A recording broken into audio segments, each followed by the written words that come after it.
بسم اللہ الرحمن الرحیم۔ السلام علیکم ورحمۃ اللہ وبرکاتہ۔ رسول اقدس صلی اللہ علیہ وسلم کے اعلیٰ اخلاق کے حوالے سے ذیل کے واقعے کو امام بخاری اور امام مسلم نے سیدنا ابو ہریرہ اور سیدنا انس بن مالک رضی اللہ تعالیٰ عنہ کے حوالے سے بیان کیا ہے۔ آئیے یہ شاندار واقعہ پڑھتے ہیں۔ ہم لوگ مسجد نبی صلی اللہ علیہ وسلم میں بیٹھے ہوئے تھے کہ ایک اعرابی بدو گاؤں کا رہنے والا مسجد میں آیا۔ اسے پیشاب کی حاجت تھی۔ کچھ دیر کے بعد وہ اٹھا اور مسجد کے ایک کونے میں پیشاب کرنے لگا۔ مسجد اس زمانے میں کچی تھی، اس پر کھجور کی ٹہنیوں سے چھت ڈالی تھی۔ صحابہ کرام نے دیکھا تو اسے ٹوکتے ہوئے کہنے لگے، تم یہ کیا کر رہے ہو؟ مسجد میں پیشاب کر رہے ہو؟ انہیں اس بدو کی یہ حرکت نہایت بری لگی۔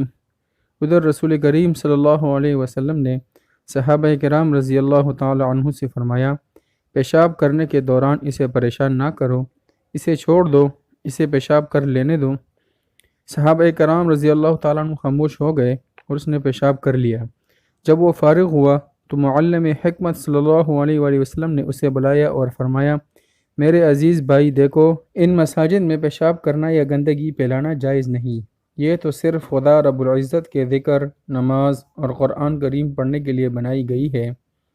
ابن ماجہ میں حدیث کے ساتھ یہ بھی ہے کہ یہ اعرابی رسول کریم صلی اللہ علیہ وسلم کے حسن سلوک سے اتنا متاثر ہوا کہ کہنے لگا، میرے ماں باپ آپ صلی اللہ علیہ وآلہ وسلم پر قربان، آپ نے مجھے مارا نہ ڈانٹا نہ برا بھلا کہا۔ رسول کریم صلی اللہ علیہ وآلہ وسلم نے صحابہ کرام کو حکم دیا کہ پانی کا ڈول لے کر آؤ اور اسے اس پیشاب والی جگہ پر بہا دو۔ ماشاء اللہ، سبحان اللہ، وعلیکم السلام۔